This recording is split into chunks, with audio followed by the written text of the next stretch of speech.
अजहर साहब की मैंने गुफ्तगू सुनी है। अजहर साहब चौके पाकिस्तान तहरीक इंसाफ के दौर में नैब के बड़ी भारी तनख्वाह के ऊपर वकील भी रहे हैं, तो जाहिर है वो ऐसी बात करेंगे।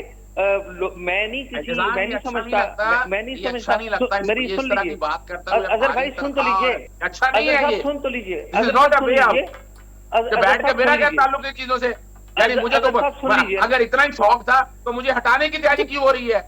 आपका क्या ख्याल है कि जस्टिस रिटायर्ड जावेद इकबाल साहब जब आए थे एज अ चेयरमैन, तो ये भी ऑपोजिशन और वजीर आजम की कंसेंसस से आए थे और अच्छी शोहरत के मालिक थे।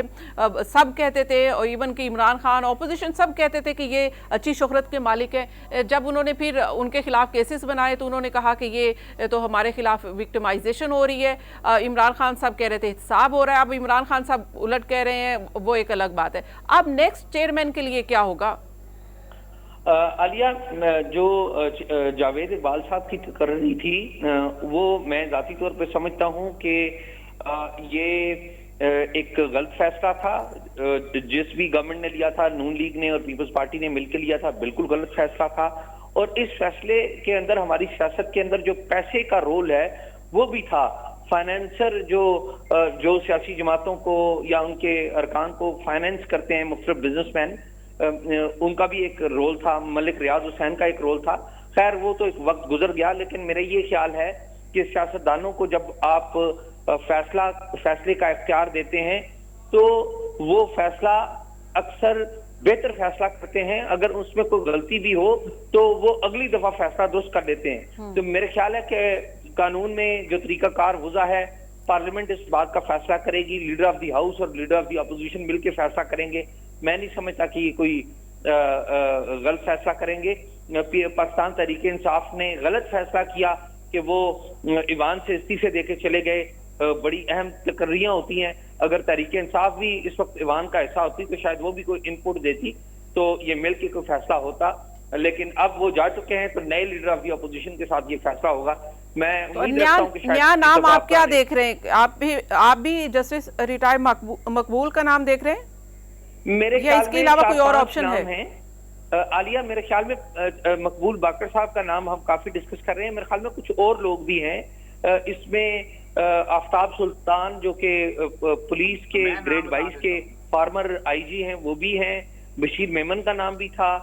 फिर इखलाक तारड़, उनका नाम भी था। जस्टिस रिटायर्ड दोस्त मोहम्मद, उनका नाम भी है कि अच्छा, ये तो लास्ट बताइएगा कि ये तो जो कहा जाता है कि पीपल्स पार्टी की जानिब से नाम आया है, लेकिन पीएमएलएन क्या चाह रही है? जाहिर है कि उनका भी बड़ा स्टेक है एहतसाब के हवाले से, उनके मेन केसेस हैं उनके, तो वो अपना नाम नहीं लेकर आना चाहेंगे। इस पर क्या इख्तिलाफ भी है पीपल्स पार्टी और पीएमएलएन में?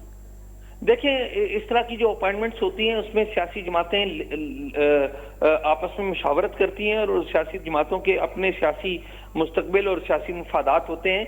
अगर नून लीग की बात करें तो मेरे ख्याल में जो नून लीग इखलाक तारड़ साहब हैं, उनको भी वो काबिल कबूल हैं। जस्टिस बाकर नजवी का नाम भी काबिल एतराज नहीं है उनके लिए।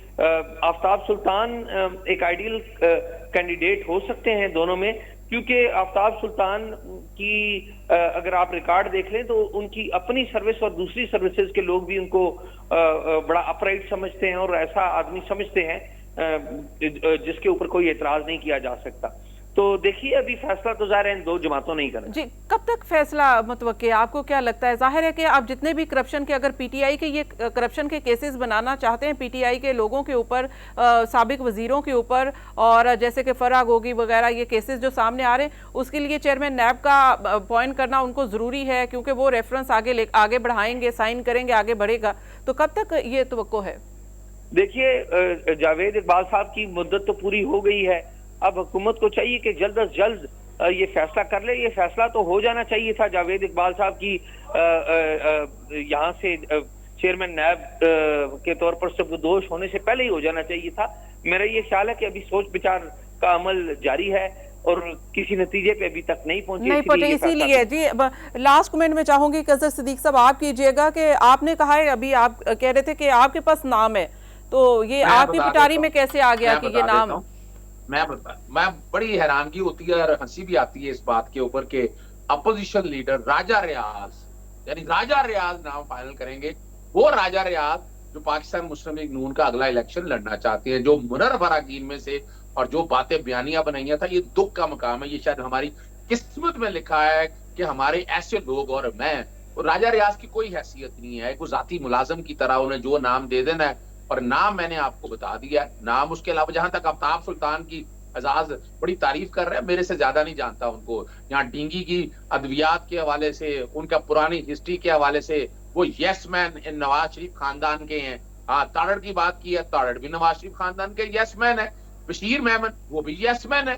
यानी किन की बातें कर रहे हैं आप? ये हमारे यहाँ मिसाके जमहूरियत ने यही तो तबाही की है कि हमने लीडर ऑफ द हाउस, और अब जिन लोगों का एहतसाब करना है एक जाने वाले रहने वाले का, वो बैठ के तैनात करेंगे। यानी ये भी नहीं तो फिर किसने करना है, फिर कौन करेगा? जी देखिए, अब यही तो आइन के अंदर एक सुकून है ना। अगर मेरिट पे चाहते हैं ना, ये तो चाहते ऐसे क्योंकि नाम लेने की बजाय एक रऊफ कमीशन बना था, सुप्रीम कोर्ट ने बनाया था, ये इंडिपेंडेंट नाम वहां भेजते, वो बैठ के उनका मेरिट देखते, वो नाम इनके पास आते, ये कर यानी आज भी सर ये देखिए, ये आपके कॉन्स्टिट्यूशन ही नहीं है ना, आपके कॉन्स्टिट्यूशन में ऐसी अपॉइंटमेंट है ही नहीं, ये तरीकेकार है ही नहीं आपके आइन में, तो आप कैसे कह रहे हैं कि ये ऐसे होना चाहिए था? ये तो फिर आपकी ख्वाहिश हो सकती है।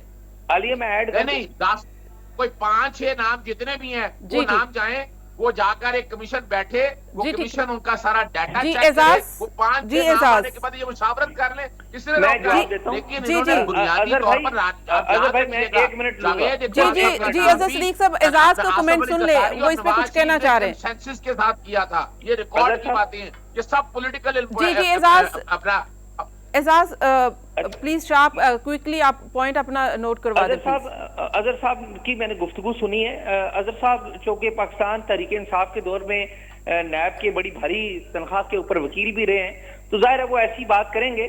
मैं नहीं समझता, मेरी सुन लीजिए अजहर भाई, सुन तो लीजिए अजहर भाई, सुन तो लीजिए अजहर भाई, सुन तो लीजिए इस तरह की बातें अगर आप यहाँ बैठ कर करें ना, ये अच्छा नहीं लगती बात। अजहर साहब सुन तो लीजिए ना, अजहर साहब सुन तो लीजिए। मेरे ख्याल में क्लोज कीजिए जी, क्लोज आप अपना मेन पॉइंट दीजिए ना एजाज, मेन पॉइंट दे दीजिए ताकि मैं क्लोजिंग करूं। अच्छा नहीं है ये, सुन तो लीजिए, बैठ के मेरा क्या ताल्लुक है चीजों से? यानी मुझे तो अगर इतना ही शौक था तो मुझे हटाने की तैयारी क्यों हो रही है? अजहर साहब ये छोड़ दें बातों को। इस निजाम के अंदर जितनी तबाही सियासतदानों ने अपने मकासद पूरा करने के लिए की है, वो नहीं हो सकता। या मेरिट किसी को नहीं चाहिए। यहाँ क्या चाह रहा है, पसंद और नापसंद के लोग आए अपनी, यानी वो जो लोग अपना मेन पॉइंट दीजिए ना। मेरे ख्याल में ये पर्सनली अटैक की जरूरत नहीं है। अजहर साहब ने जिस तरह ये पॉइंट ऑफ व्यू दिया है ना अपना, कि एक कमीशन होना चाहिए, आइडियली ऐसा ही होना चाहिए, ये बात इनकी ठीक है, आइडियली ऐसा ही होना चाहिए। लेकिन देखिए, राजा रियाज के बारे में इन्होंने बात की, बिल्कुल ठीक कही कि वो नून लीग का इलेक्शन लड़ना चाहते हैं, लेकिन सवाल ये है कि राजा रियाज को लीडर ऑफ द अपोजिशन बनने का अपॉर्चुनिटी तो खुद इमरान खान साहब ने जी एग्जैक्टली ये वैक्यूम ना क्रिएट किया जाता ऑपोजिशन की जानिब से, मेन ऑपोजिशन की जानिब से, तो आज ऐसा नहीं होता। बिल्कुल ये एक जाहिर है कि डिबेटेबल अभी तक बहस